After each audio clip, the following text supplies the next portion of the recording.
Assalamualaikum warahmatullahi wabarakatuh. Kembali lagi di video pembelajaran matematika.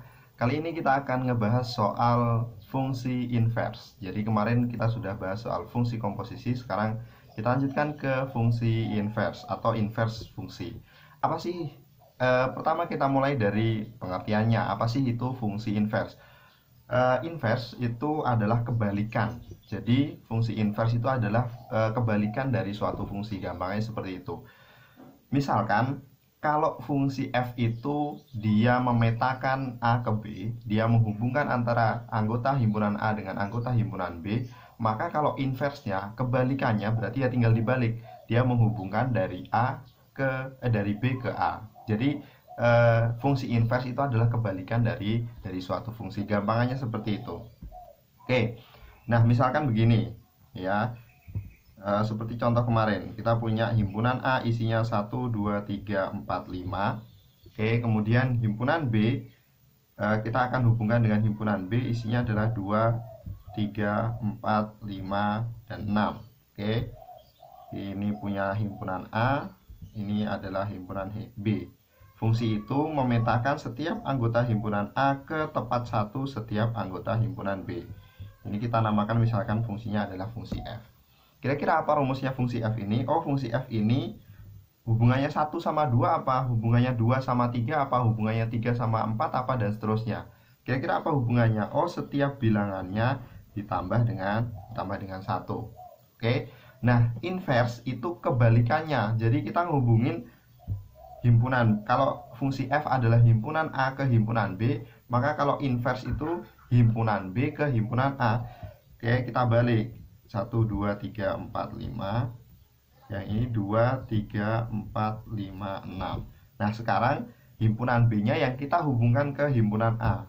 Oke, sebaliknya 3 dengan 2, 2 dengan 1, 4 dengan 3, 5 dengan 4, 6 dengan 5. Ini namanya fungsi inverse ya, kebalikannya. Lambangnya adalah f pangkat min 1. Kalau fungsinya fungsi f, maka inversenya adalah f pangkat min 1. Tetapi kalau nanti fungsi namanya lain, misalkan G, maka inversenya mengikuti G pangkat min 1. Oke. Nah, kira-kira fungsinya apa ini? Rumusnya. Oke. Kalau tadi dari A ke B itu ditambah 1, maka kalau dari B ke A, ya jelas kurangi 1.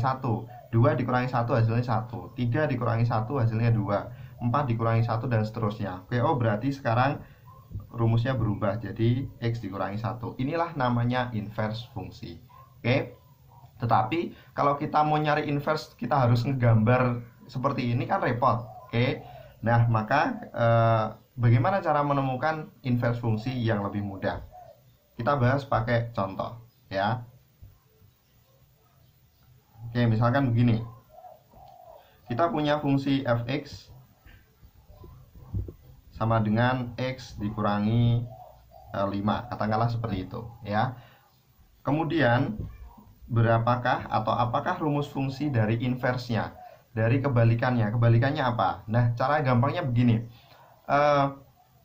Fx sama dengan x dikurangi 5 itu artinya apa sih? Oh, bilangannya dikurangi 5. Oke, berarti lawan dari dikurangi, lawannya apa?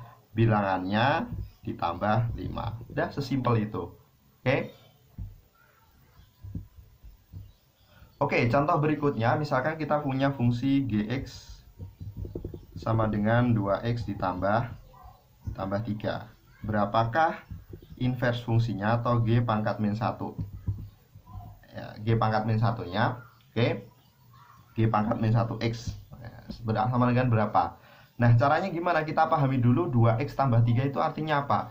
2x tambah 3 itu artinya adalah bilangannya atau fungsinya dihubungkan dengan bilangan tersebut dikalikan 2 kemudian ditambah 3. Berarti kita harus mengembalik.